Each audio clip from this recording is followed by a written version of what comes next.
Assalamualaikum warahmatullahi wabarakatuh. Selamat siang dan salam sejahtera. Perkenalkan, nama saya Usmadi, calon guru penggerak angkatan ke-11 Kabupaten Mempawah, Kalimantan Barat. Saya mengajar di SMK Negeri 1 Mempawah Hilir. Kali ini saya akan melakukan pra-observasi dan saya tidak sendiri, ditemani oleh Pak Bayu Chandra Eka Purnama. Bagaimana Pak kabarnya hari Pak? Alhamdulillah baik Pak. Alhamdulillah baik ya Pak. Siap. Baik Pak, dalam kesempatan ini saya akan melakukan pra-observasi dan tujuannya adalah Bapak melakukan kegiatan pembelajaran agar lebih siap lagi ya Pak ketika pembelajaran dan lebih percaya diri ketika berada di dalam kelas. Baik Bapak, saya akan menanyakan ke Bapak, ada beberapa pertanyaan yang akan saya tanyakan Bapak. Bisa Pak? Siap Pak. Baik Bapak, saya akan mencatat Pak nanti terhadap jawaban yang Bapak berikan kepada saya Pak.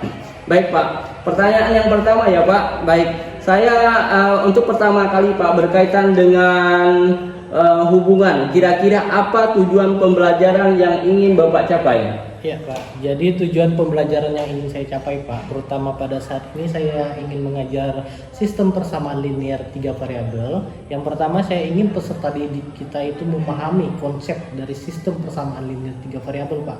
Selain itu mereka juga bisa membuat model matematikanya, terutama model matematika untuk soal-soal cerita Pak. Nah, setelah mereka membuat model tersebut, mereka bisa menghitung nilai dari setiap variabel-variabel tersebut Pak. Seperti itu. Baik Pak, jadi Bapak tujuan pembelajarannya adalah peserta didik dapat memahami konsep sistem persamaan linear ya Pak. Benar. Kemudian dengan 3 variabel, kemudian membuat model matematika melalui soal cerita, sistem persamaan linear, dan 3 variabel menentukan nilai dari masing-masing variabel dan cara substitusi eliminasi atau campuran ya Pak. Iya, benar. Baik Bapak, untuk area dan bagaimana rencana pembelajaran yang ingin Bapak terapkan dalam kelas, mungkin dari segi strategi pembelajaran, model pembelajaran, ataupun dari metode pembelajaran Pak. Baik Pak, jadi strategi yang ingin saya terapkan yaitu adalah Pak, strategi pembelajaran diferensiasi. Pembelajaran diferensi ini saya terapkan kenapa? Karena banyak dari peserta didik kita memiliki kemampuan yang berbeda-beda. Terutama mereka menginginkan konten cara mengajar yang berbeda, prosesnya yang berbeda, atau mungkin produk yang berbeda Pak. Lalu yang kemudian metode yang saya gunakan adalah metode discovery learning Pak, di mana nanti peserta didik akan saya kumpulkan berdasarkan kelompok tertentu yang berhubungan dengan tersebut, sehingga mereka bisa saya kelompokkan apakah kemampuannya sudah mencukupi atau belum, seperti itu. Baik Pak, jadi strategi yang Bapak ingin terapkan adalah strategi berdiferensiasi ya Pak. Kemudian tak lupa juga harus mengaitkan dengan PSE ya Pak, pendidikan sosial emosional ya Pak. Kemudian Bapak juga menerapkan juga metodenya adalah tadi discovery learning ya Pak. Ya.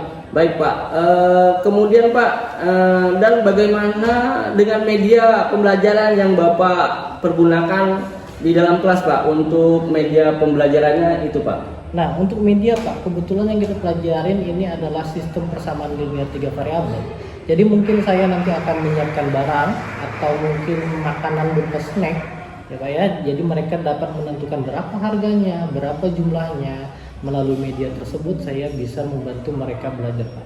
Bahkan saya bisa membuatkan mereka seperti video slide PowerPoint yang menarik untuk mereka Pak. Seperti itu. Jadi begitu ya Pak, jadi mengaitkan antara konteks yang kenyataan, yaitu menggunakan snack ya Pak, menentukan. Kemudian Bapak juga menggunakan video ya Pak. Tadi untuk persiapannya juga sudah menggunakan Enfocus ya, laptop juga ya Pak, kalau nggak salah saya simak tadi Pak. Baik Pak, kemudian kapan akan melakukan kegiatan pembelajaran Pak yang Bapak rencanakan di hari ini, dan di kelas berapa juga dan jam keberapa ya Pak? Ya, jadi rencana saya yaitu adalah mengajar di kelas PM Pak pada hari Jumat nanti Pak. Itu pada jam pertama dan kedua. Seperti itu. Jadi perencanaannya itu di kelas PM ya Pak? Ya, kalau nggak salah itu di kelas pemasaran ya. Di hari Jumat ya Pak. Baik Pak, nanti saya akan datang ke kelas Bapak melakukan observasi, kemudian saya akan melakukan supervisi kelas. Saya akan melihat dan juga mencatat hal-hal yang mungkin perlu saya catat Pak, yang akan menjadi catatan untuk perbaikan ya Pak. Siap. Dan Bapak lakukan kegiatan observasi, kemudian pembelajaran di dalam kelas kita adakan percakapan terakhir ya Pak. Nanti kita akan berlanjut di kelas Bapak ya Pak. Siap. Baik Bapak, kalau begitu terima kasih ya Pak. Sampai di sini cukup jelas ya Pak. Sudah paham semua. Kemudian ada lagi hal-hal yang mungkin mau didiskusikan Pak? Iya Pak, mungkin hal yang ingin saya diskusikan yaitu pada area pengembangan Pak. Iya. Jadi area pengembangan di sini saya minta saran sama Bapak, apakah bagus kalau misalnya area pengembangan saya itu pada pengetahuan, keterampilan, terutama karena saya matematika, saya ingin itu ada literasi numerasi Pak. Baik Pak, itu lebih bagus lagi Pak untuk dikembangkan ya Pak, untuk keterkaitan antara keterampilan pengetahuan dan keterampilan ya Pak. Iya. Boleh-boleh saja Pak. Baik, siap. Ada lagi Pak? Sudah Pak. Oke, baik Pak, kalau begitu terima kasih banyak Pak. Siap, Pak. Ya, mudah-mudahan sehat terus ya Pak. Siap, Pak. Dan kita sama-sama untuk perbaikan dalam pendidikan dan pengajaran kita di sekolah ya Pak. Siap, Pak. Terima kasih Pak Bayu, sampai ketemu lagi nanti.